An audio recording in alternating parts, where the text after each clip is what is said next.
I've prepared a statement. Elliot is a hack fraud. I'm sorry, that's the wrong piece of paper. We apologize for the terrible video that was last time. We're trying to keep ourselves on track more now. So. All right. So it's been over 2 weeks since the last video. And we actually haven't accomplished very much because we spent most of our week doing things that we can't tell you about. Yeah, for those of you who follow me on social media, you know that we did a job for Cartoon Network last summer. And we couldn't talk about that until after it had come out at all, which sucks because I want to tell everyone about all the things that we do because it's really cool stuff. But the nature of some of these projects is you just can't share them until they're out, and even sometimes you can't share them at all. And unfortunately, like Elliot said, most of the last 2 weeks was working on some unexpected NDA projects. Which you may never see, because some of them may never get used. So that kind of sucks. But we'll talk about them when we can, but we don't know when that's going to be either. So if they are online at some point in the future, there will be a video right here that you can click on, and it'll take you to whatever we made. Because we like making the Red Human's life as difficult as possible, we're pre-putting in video cues. So aside from the things we can't talk about, what are the things that we did that we can talk about? Well, I feel like it was in the past 2 weeks that we discovered that this year at QuakeCon is officially the year of Doom.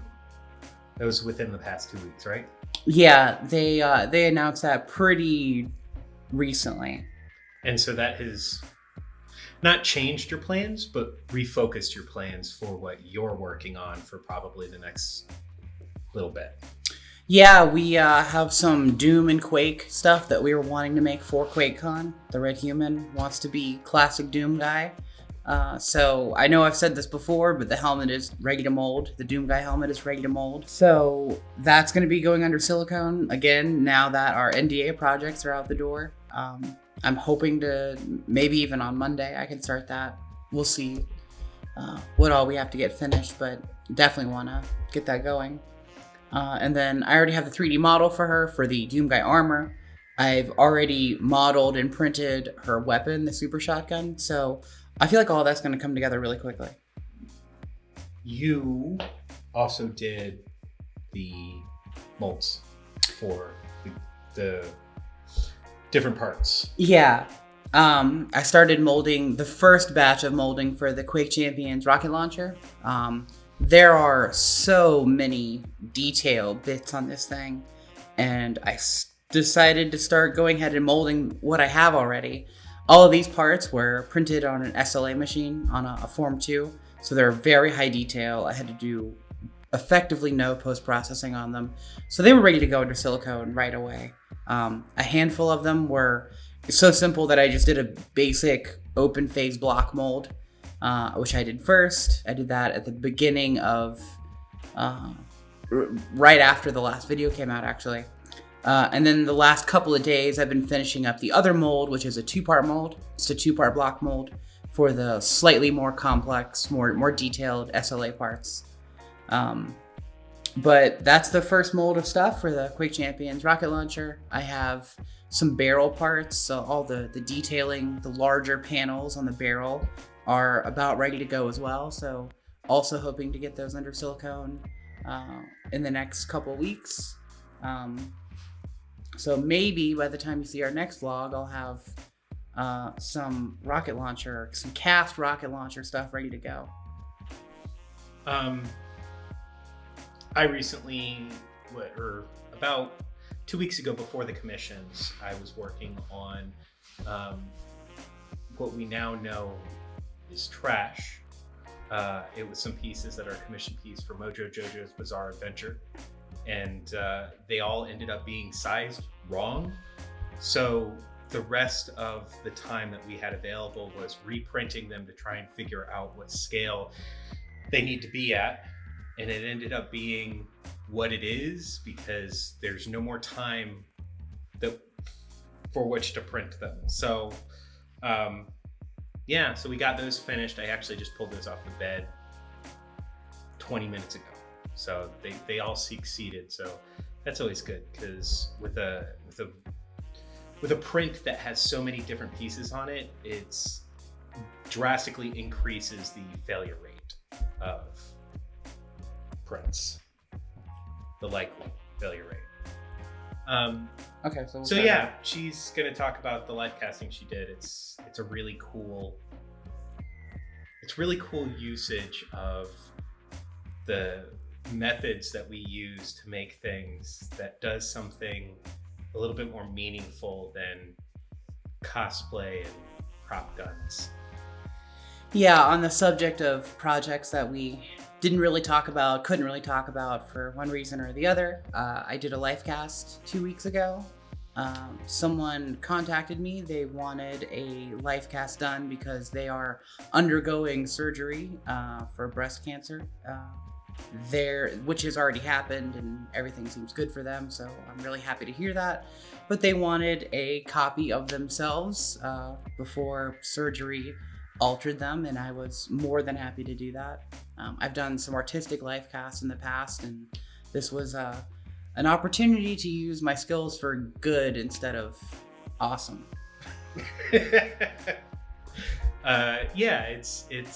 It doesn't pop up all the time, but I actually feel like it happens to you fairly frequently.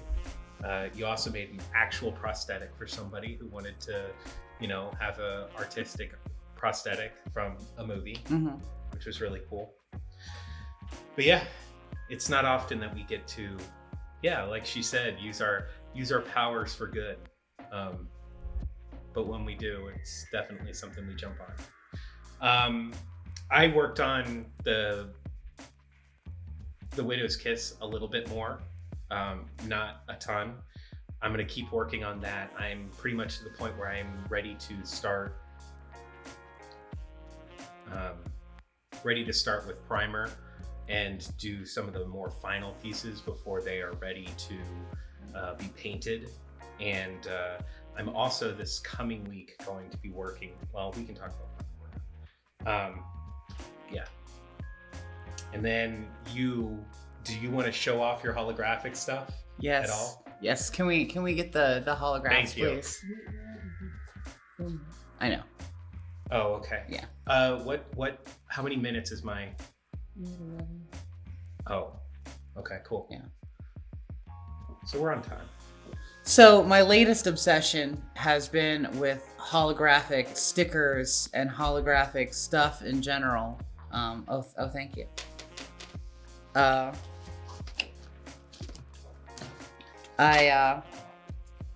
I want to have the coolest stickers around, and so I started doing some research.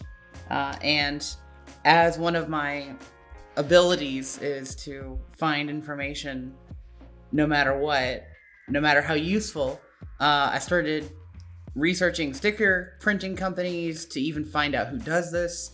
Turns out not many companies do it. Finding ones and their pricing and like what holographic options are out there was no joke, like 2 weeks worth of research. However, I did find a company that prints exactly what I am wanting to get. They have a bunch of different holographic backing types. So that's good. We're gonna be making some really neat looking holographic stickers, some of our art and some stuff to give away at events. But also during this research, I came across a company that makes, they call it textile foils, and they're used in screen printing and in like t-shirt making, things like that. So that you can screen print in holographic as well. And I got a sample pack of some of their holographic prints because I think it'll be neat to have a holographic t-shirt. Especially one that says Weird Flex Tape and holographic, because that's going to happen. And if you don't know what Weird Flex Tape is, you should check out our Twitch channel. Yeah, we're live right now at twitch.tv/making live right now. We're live right now at twitch.tv/making it up. Tune in. Sometimes it's always live. That's true. But so I got these this holographic foils, and we're gonna be doing a run of t-shirts to experiment with this. We'll have more information out real soon, but if you would like a one-of-a-kind holographic t-shirt, we'll be having those available real soon. But yeah, those are gonna be neat. For those of you who've met us at Dragon Con for the past couple years, we've made t-shirts to give away. Just shockingly, neither of us are wearing it today. The Red Human is behind the camera, of course. I believe we've worn them in the last vlogs. So we want to give away an even more interesting t-shirt. And who doesn't love a hologram? Yeah. So the next video, we're gonna probably recap what we do for the next 2 weeks. My plans right now is to get a significant amount more completed of the Widow's Kiss, which I'm doing as a commission piece. And I am also going to do some work on a 3D printer.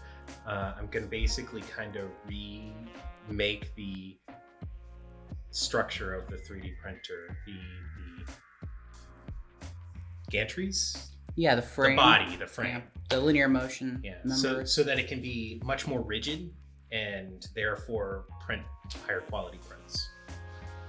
We haven't decided, but we are going to try and record our first podcast episode. For those of you who have watched us talk about this on our Twitch channel, we've talked about doing a podcast of some sort, but in order to bring something new to that space, we're going to do it as a movie commentary track. And I think our first movie we're going to do this for is going to be Office Space, since this is the 20th anniversary of that movie. And I feel like it has it still has cultural relevance. I think all of us can relate to many aspects of that film, and it's an excellent movie. I'm excited to talk about who each of us is as characters of the movie. So we're gonna try and do that. We'll see. That's something we definitely want to do. We may not be able to make it happen before the next vlog, but it will be happening for sure. We got MomoCon in a month and a half, so we got a lot of stuff to get done before then. Yep. And if you'd like to see more of this, we are live right now at twitch.tv/makingitout. We're live every Tuesday, Thursday, and Sunday at 6 p.m. Right now. We're live right now. Ironically, today is Sunday as we are recording this, and we are not going to be live tonight. But apparently we're live right now. I mean, we are alive right now. We'll see you guys on Twitch. Now that we're at the end of the video, do you want to do introductions, Elliot? Yeah, hey everybody, my name is Elliot, this is Michelle. Behind the camera, as always, we have the Red Human. And we're making it up, where we have no clue, and so can you. Nailed it.